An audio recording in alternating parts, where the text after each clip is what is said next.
Hakuna Matata, and welcome back. I'm John Stark from MacTheMovieGuy.com, your favorite blind film critic.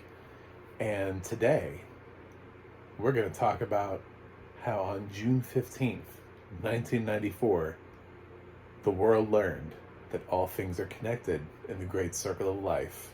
This is the 30th anniversary of The Lion King. This is available on Disney Plus, and I struggled with whether or not to do a 30th anniversary for The Lion King on the date for it, or whether or not I'm supposed to wait for the Mufasa movie. I'm not waiting for the Mufasa movie. I'm not doing that. It's unnecessary. This movie deserves a celebration on its birthday. This is a big film. It's a big classic film. I remember when this hit. I remember when everybody owned the VHS. I remember going out to, I had a grandparent that was in a nursing home. The nursing home had The Lion King on VHS playing in the main room area where the TV was. And I was just like, this movie is everywhere. I even remember the previews. I remember showing up and they played the preview for The Lion King, which was just the Circle of Life. That's what it was. It was a whole opening sequence, and then when they dropped that first boom, Lion King, it's just, that was the trailer. And they gave you the date, and then you were like, wow, that looks phenomenal. I have to see that. And of course, coming out of the last couple hits that they had from Walt Disney Animation, being Aladdin, Beauty and the Beast, Little Mermaid, they had kind of built up a lot of goodwill that they had lost during the 80s. So people were ready. They were ready to be taken over by this movie called The Lion King. We didn't know anything about it at the time. The internet was not as proliferate as it is now for people to be able to be like, it's Hamlet, guys. That was something that everybody talked about afterwards. They're like, it's Hamlet. It's just Hamlet on screen. I mean, it's sort of Hamlet. It's like, it can't fully be Hamlet because Hamlet is way more complex than this. It just has a lot of themes and ideas that you can look at Hamlet and go, yeah, I see it.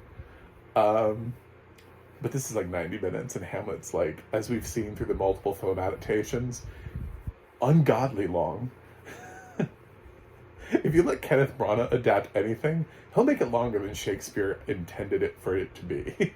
He will find a way. So this has such an array of a voice cast. You've got James Earl Jones and Jonathan Taylor Thomas playing father and son. That's where we're at in life. I love it. The 90s. And I think about it all the time. I'm like, did the boy who sung for Jonathan Taylor not speak well? Or were we really that big into Jonathan Taylor Thomas because he would have had to voice this in before 94, recorded in at least 93. At least a year before he would have had to do the voice recording. So were we already in JTT, fandom at the time to where we're like, no, the singing boy cannot also speak. Heaven forbid. So we must have a huge name in Simba. So he's not singing. It's pretty obvious he's not singing. There's a very, very good little singer that sings for him. And Nala sings a little bit, young Nala, and adult Nala, obviously, sings a little bit too. So, yeah, that's probably the one thing that if you had to go back and look at Lion King, you're like, what is the one fault of Lion King? It's sort of the lack of female singing in the film. I mean, Circle of Life has a female soloist, but Nala doesn't really have a thing to do. And the funny thing is that if you own the DVD, if you own the super special DVD, the first one that they released, I don't know if they put it on everything since then, But you see that they had a fully animated scene for the morning report, like ready to go, and they were like, no, this is so like Zazu had a song. It's not very good. But he had a song ready for the movie. I believe it's in the Broadway show. I believe Morning Report made the Broadway show. Like Proud of Your Boy made Aladdin. Usually cut songs make the stage show. So, I don't know why there wasn't one for Nala. I feel like there should have been one for Nala. Anyway, it's a classic. It's 30. It's 30. You know, which when you think about Jonathan Taylor Thomas and his squeaky little tiny little voice here, immediately you're like, well, we know now how old Jonathan Taylor Thomas is, and you'd be right. It's weird. Aging is weird. If you're younger than me and you're watching this video and you're like, aging is weird, guys. I remember being young. I remember this perfectly. I remember I know what theater I was in. Like, I remember owning it on VHS. I know what the VHS title looked like. I can remember the little clamshell box for it, all of it. And now I'm old. So, it's like the memories aren't gone. They're all there. But as Mufasa hints to his son, Simba, one day the sun will set on our time here and will rise on yours. And I don't know where my son is. I think it's like up in the center of the sky right now. It's not. It has neither risen nor fallen. It's midday. It's midday. So, this is full of great music. Great African music written by Elton John and Tim Rice. Again, it was the 90s. And I know people are like, that's not an acceptable answer. It kind of is. Because it's not saying that, like, yes, these are, these are good choices, but it's like this is what it was back then. It's like certain things happen during certain time periods, whether they should have or should not have.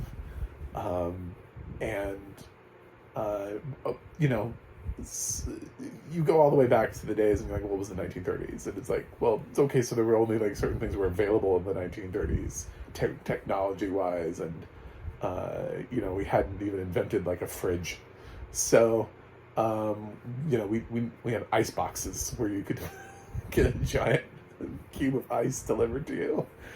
We hadn't figured out like actual things. So sometimes when you say it was this time, you do kind of have to teleport yourself back to the time and try to imagine what was life like. And life back then was like, they just wanted songs that sounded like they were from Broadway musicals. And Elton John and Tim Rice also worked on Aida, which was technically Disney's first Broadway production on stage, was Aida. And they worked on that together, so for them to work on The Lion King was just an extension, a sort of like pat on the back, like, good job, thanks for doing that. Now we need you to write this animated lion movie. So that's how we got to that. It's amazing how how much this movie means to some people in terms of its Africanisms, considering where it comes from, considering the lack of representation in its creation in certain places. But I think I struggle to use the term live action remake because I know none of that is live action, but what some people would call the live action remake of The Lion King, the differently animated remake of The Lion King, I think tried to fix a lot of those gaps that it could fix. So this was a huge box office juggernaut in 1994. Everybody knew the music. It's winner of Best Original Song, and you're like, well, which one? And it's honestly like it could have been any of them. Now that I think about it, looking back on it, I'm like, should it have been Can You Feel the Love Tonight, or should it have been Circle of Life? You know, I mean, Can You Feel the Love Tonight felt more radio friendly at the time, which is what a lot of songs were getting nominations for, is that they were these massive radio hits. But when you really think about it, Circle of Life is almost the song that is more remembered now in a weird way. I think Circle of Life has actually slightly overtaken Can You Feel the Love Tonight in many times. Because you hear that like at the beginning, like, no, it's a benya. And you're just like, I know what movie this is. You know? Like you just need like 2 seconds of that. And everything is just everything you need to know is just in that like 2 seconds of that song. Can You Feel the Love Tonight is like, well, which version are we listening to? Are we listening to the radio pop version, the radio edit that they play during the credits? Are we listening to the version in the film which uses the voice actors and has interspersed commentary by Nathan Lane?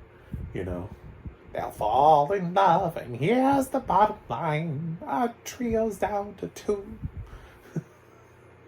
Great casting, by the way, for Nathan Lane and Ernie Sabella as Timon and Pumbaa. 2 iconic characters for Disney.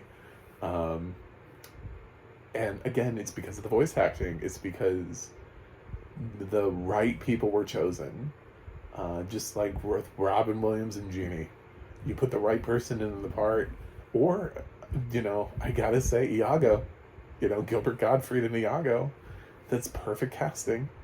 It turns a character into a memorable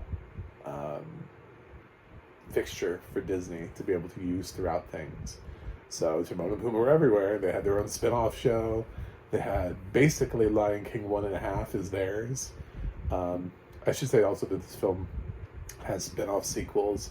And anytime I've ever gotten a conversation with anybody about Disney, pretty much people who have watched all of the Disney animated sequels, I have not, I've only seen some of them, always turn to Lion King 2 Simba's Pride as being the best of the animated sequels. I always had that debate, and it always seemed like it was always Lion King 2 Simba's Pride. I like some of the other sequels a little bit better, but, you know, it's fine. I think while the animation is not great, I really do love the Aladdin sequels. Obviously, we took a hit in the animation category there. But I enjoy those, and I've seen those multiple times, whereas I've only seen Lion King 2 Simba's Pride once. As of this watching, I do plan on watching it again to fill out and do like the whole franchise. I'm not going to celebrate the 30th anniversary of Lion King 2 Simba's Pride later on, whenever that happens.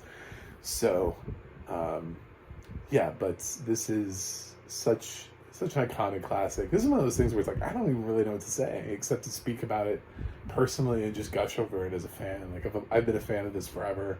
Been a fan of the music forever. It's one of those things where, like, as a kid, it proliferated, and I did these songs in choir, and everybody, it was just everywhere. Like, you could just, it was playing like VHSs and just everywhere. Any store you went to was playing the VHS. You could walk into a video rental store and they were just playing it. You know, it's like, oh, there's Lion King. You know, so just one of those things where it was the moment.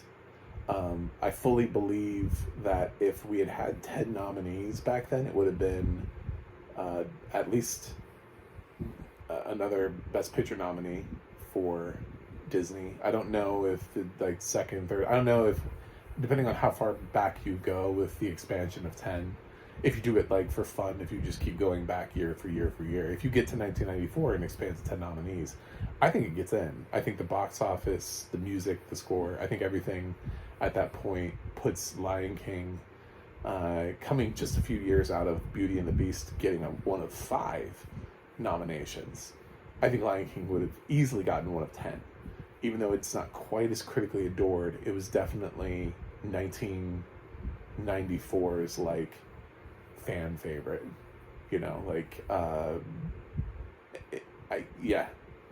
see that, and I think A lot of the critical reception was from people who saw it immediately and reacted to it without any sort of preconceived notion of, well, this is going to be a thing. And those critics probably will give you the best review. People who grew up with it as kids or anything like that, they always just have a different feeling. There is like a nostalgia factor for me with this film. There's a thing that comes in, that cuts in. It takes me back to times and places, and it's really hard to separate that from, critically what I would say or do about this film. The biggest critique I could give the film is the fact that I do believe that at least Nala should have had a song. Sarabi really doesn't do much. I don't know what her song would have been, but she could have at least had a little song, something, maybe like a 30-second song to her son. I don't know. But it does feel kind of weird that a character as prominent as Nala, the biggest contribution she has is participation in Can You Feel the Love Tonight? And like a tiny line in I just can't wait to be king. So she kind of probably needed her own thing. She could have sung about, we could have had like a pre-Shadowland song. If they hadn't thought of Shadowland at that point, they could have. They gave that. It's Rafiki. I know it's Rafiki's song, by the way. But I'm just saying, like, I could have had something like that for Nala. For the themes of the show. But it moves so quickly. It's funny. It's cute. It's got lines I remember 30 years later. It's definitely a film that if I had kids, I'd be like, we need to watch Lion King. Like, I can't say that for every Disney movie. They're not films that I'm like, I have to make sure my kid sees this Disney movie. But The Lion King would definitely be one of them. I think it's a special film, and I have loved and enjoyed it ever since I've seen it. And I was a kid, but I wasn't like a little kid. I was still at that phase where I really loved cartoons and Disney, and after this it gets kind of like sketchy. This is where, like, after The Lion King, like the late 90s movies is where we start getting debatable in the were they good, were they not good. But there was a cluster of films there: Little Mermaid, Beauty and the Beast, Aladdin, Lion King, solid 4. And then it just kind of breaks out, and then people get kind of picky about Pocahontas, Hunchback, Tarzan, Hercules, like all those films. It gets kind of like, I don't know about this one, but I feel like the world agreed in 1994 that The Lion King was it. And the box office is incredible. It's been re-released. Obviously, this year we're getting a Mufasa prequel. So weird. So weird. So unnecessary and so weird. But it's all because this first film was fantastic and had great music and great characters, memorable vocal performances from James Earl Jones, specifically as Mufasa, and also Nathan Lane and Isabella obviously would be like right below that for me in terms of the most memorable. I also really do love Jeremy Irons as Scar. I think he makes a great Scar. Very playful, very memorable. Easily one of the best Disney villains is Scar. So, yeah, I'm all about this film. I don't know what you thought you were going to get when you clicked on this, but generally, if I want to celebrate the anniversary or something, I'm just going to gush about it for 20 minutes and then peace out. So, thank you for celebrating the 30th anniversary of The Lion King with me. If you're blind like me and you want to know, it does absolutely have a audio description on Disney Plus, and it is Miles Neff, so it's like a warm hug. And in terms of the fact that I've seen this, I don't know, a billion times, it's just, I was listening to the audio description and thinking, this is really like a best case scenario audio description. Does it fully grasp everything, like the little bits. Obviously, he doesn't talk about like words written in the stars. So we would have totally been left out of that trend back in 1994 if this had been along with the release at the time. We wouldn't have been able to be a part of that conversation. Like, wait a minute, what? It says sex in the stars? No, it says SFX in the stars.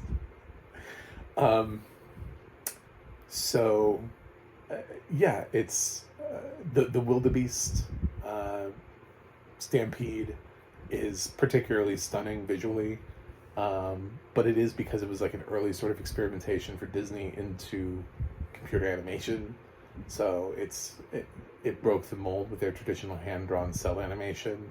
They used it for that sequence, and there are some sort of like making of videos that show and explain how they did that and why they chose to do it that way, instead of, because it's kind of a big scene.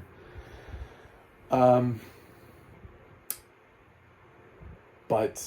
I thought Circle of Life was really well done, with all of the different, there's time in that song for them to bring up the fact of all of the things that are actually happening during that song. Whereas with some of the other songs where there's a lot happening, it's a lot of singing. And so you either get the song or you get audio description, and we get song. So if you can't see and have never seen, you'll never truly know what kind of a visual spectacle, for example, I Just Can't Wait to Be King is. There are a couple mentions of he does throw in every once in a while when he can of a movement or two, but it is quite a setup and quite a colorful spectacle, of all these different animals coming together at the watering hole for Simba's big musical number. And a lot of that is lost in the lack of the audio description. But I couldn't think of anybody better to have done this, because every time Miles narrates a film, he always seems like he's really excited to be doing it. And it adds to the excitement if it's your first time watching it. Like, you're watching it with somebody who's also really excited to be there with you for the first time. It doesn't feel like he had to watch this 5 times and he's exhausted and doesn't want to have to do this. He really brings something special to his work, that feels unique and feels like it's creating this moment for you. And the audio description does the best that it can without invading the songs. The only thing that you could possibly really debate about would be, should have it invaded the songs? I always say no, but I know there are people who don't care about music and want the songs to be invaded. And I'm never going to cross that picket line. So I go to musicals for the point of musicals. If it's like a non-musical and somebody's just playing some rock song on a radio, trample that shit. You know what I'm saying? Like, we're not here for that. But if you're here, if it's a musical and they're singing and it's all part of the story, yeah, you don't, because it's like talking. It's like singing on pitch. It's talking. So, that's it. I'm gonna tap out now. Lion King is a desert island film for me, so Lion King is gonna get an A+. It's a film for my childhood. It's near and dear to my heart, and I wouldn't have it any other way. So when I knew what year this was, and I realized what anniversary this would be for The Lion King, absolutely. And I got right down to the date, June 15th. I'm dropping this on June 15th, 2024. So there you go. Hopefully you enjoy this, and let me know. Click like and subscribe, and I will see you guys on the other side.